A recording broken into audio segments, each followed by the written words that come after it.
Ibu saudara kasih Tuhan, apa kabarnya? Saya berdoa Bapak Ibu tetap baik-baik saja dan sehat-sehat saja dalam segala sesuatu. Saya kembali menjumpai Bapak Ibu dalam siaran live streaming hari ini.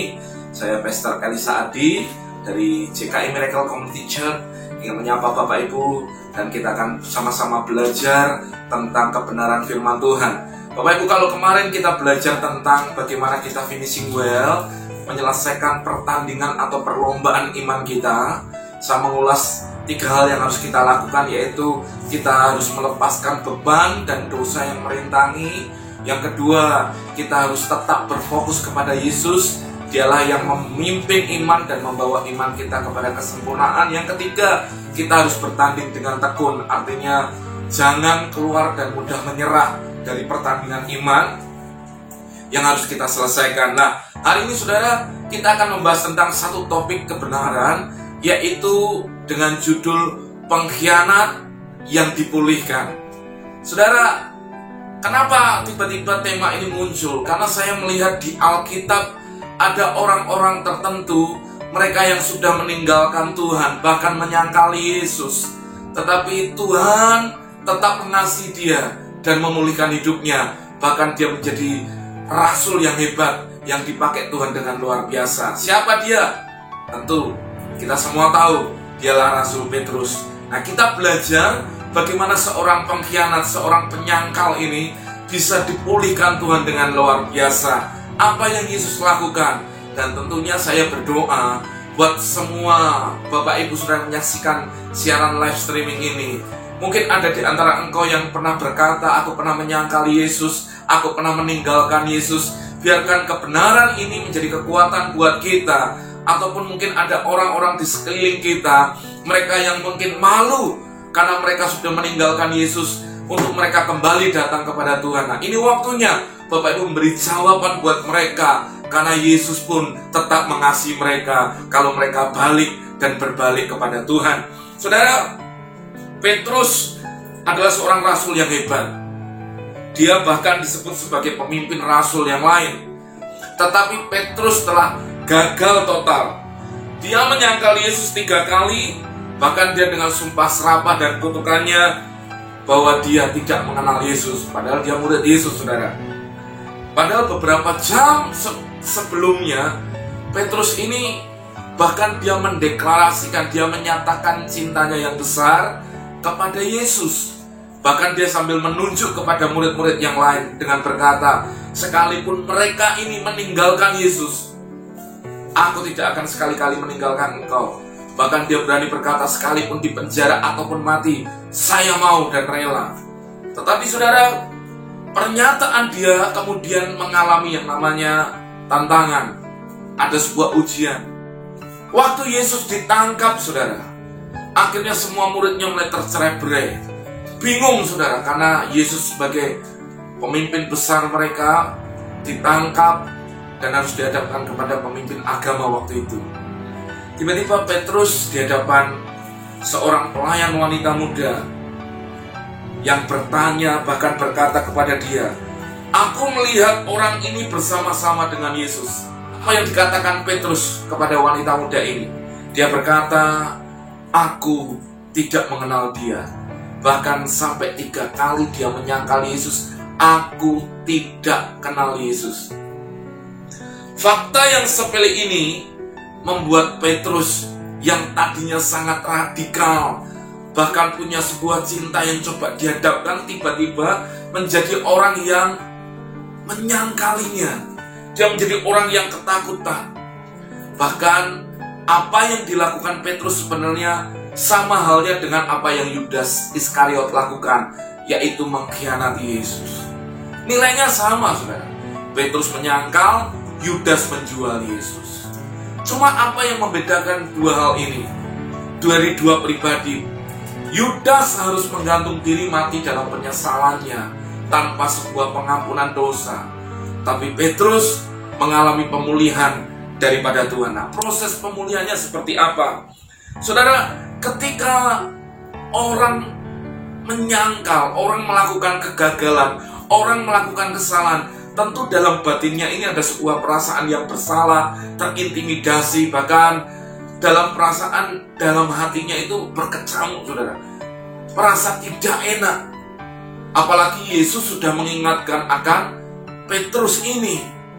Tapi kenyataannya, saudara, ada sebuah fakta yang berbeda, bahwa Yesus ketika Yesus bangkit, Yesus tidak membenci Simon Petrus ini. Justru kalau saudara lihat, Yesus dalam kebangkitannya, di dalam Markus 16 ayat yang ke-7,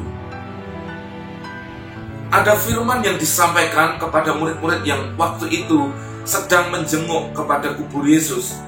Tetapi Yesus bangkit. Tetapi sekarang pergilah, katakanlah kepada murid-muridnya dan kepada Petrus. Secara khusus nama Petrus itu disebut, saudara. Ia mendahului kamu ke Galilea, di sana kamu akan melihat dia, seperti yang sudah dikatakannya kepadamu. Bicara apa? Yesus pasti bangkit. Nah, saudara, nama Petrus, nama yang menyangkali Yesus, disebut, saudara. Nah, saudara, inilah yang Yesus lakukan. Apa? Dia mau memulihkan secara spiritual dalam kehidupan Petrus secara pribadi.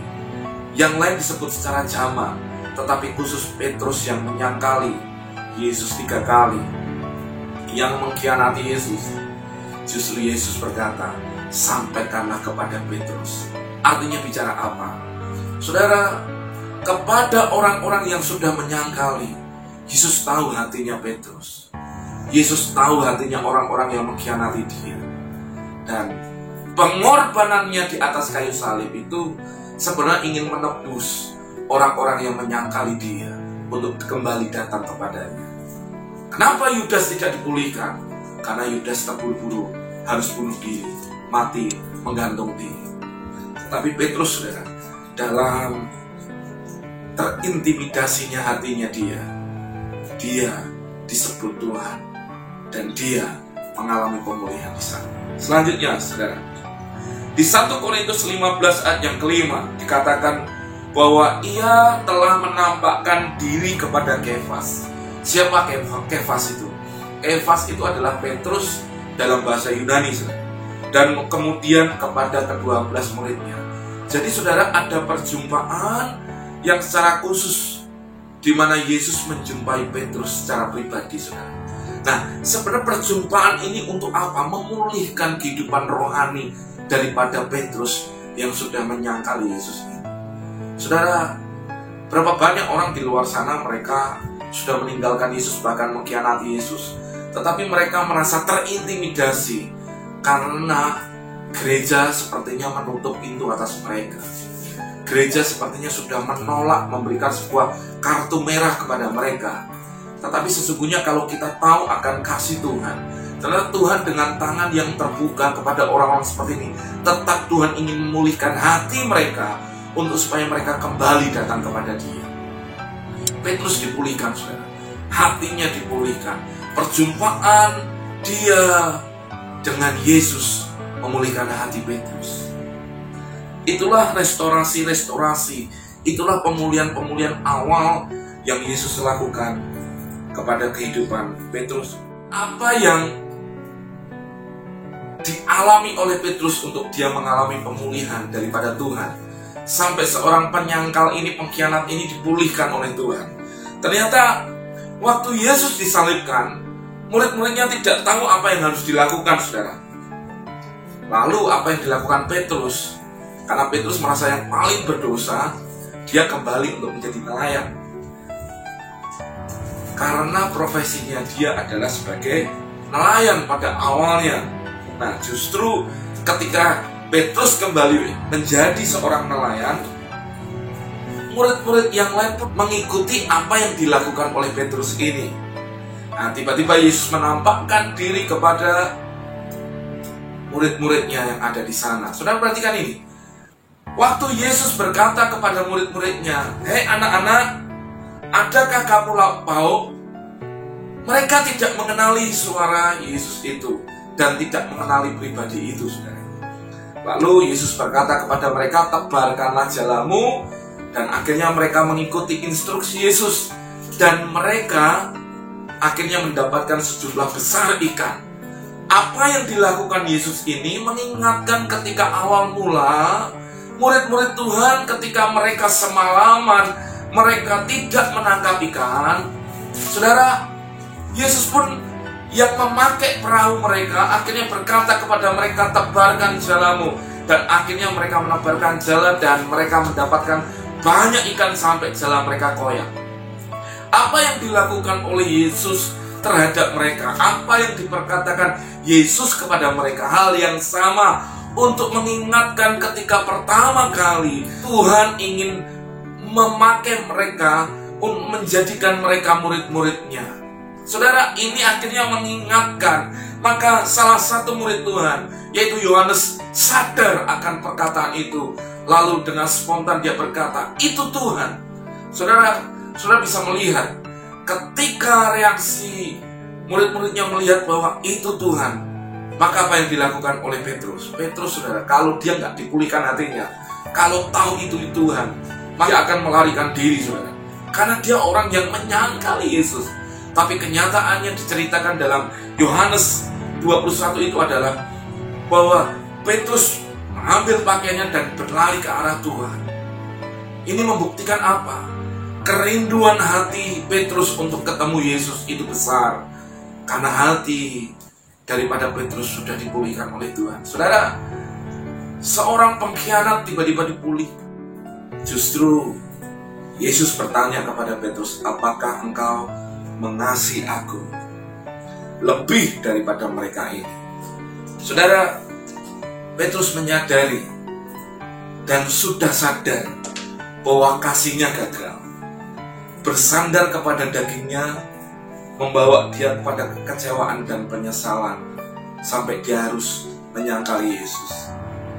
Tetapi ketika Yesus bertanya, Petrus, apakah engkau mengasihi aku? Petrus menjawab, Tuhan, aku ini hanya mengasihi engkau sebatas teman, yaitu dengan kasih filium. Meskipun kasih Petrus hanya sebatas itu, Yesus tetap menerima Petrus dan mengesahkan dan memulihkan hati Petrus bahwa dia adalah orang yang tetap dipilihnya.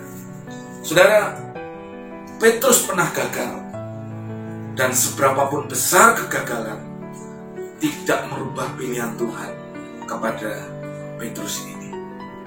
Saudara, banyak dari kita pernah gagal oleh kesalahan kita sendiri, oleh daging kita lemah dan sombong, dan kita meninggalkan Tuhan, kita menyangkali Tuhan, dan kita seperti Petrus ini.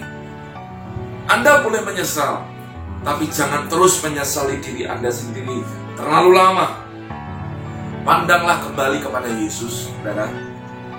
Ia mengetahui semua apa yang Anda lakukan, bahkan sebelum apa yang Anda akan lakukan.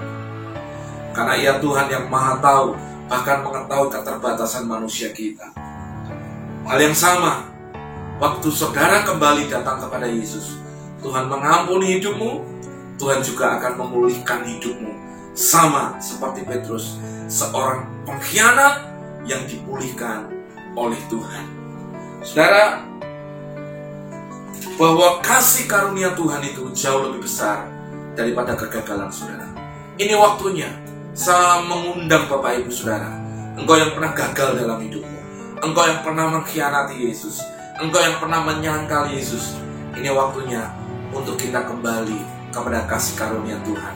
Tanpa penghakiman Tuhan, kasih karunia-Nya memulihkan hati kita. Tuhan Yesus memberkati kita. Haleluya.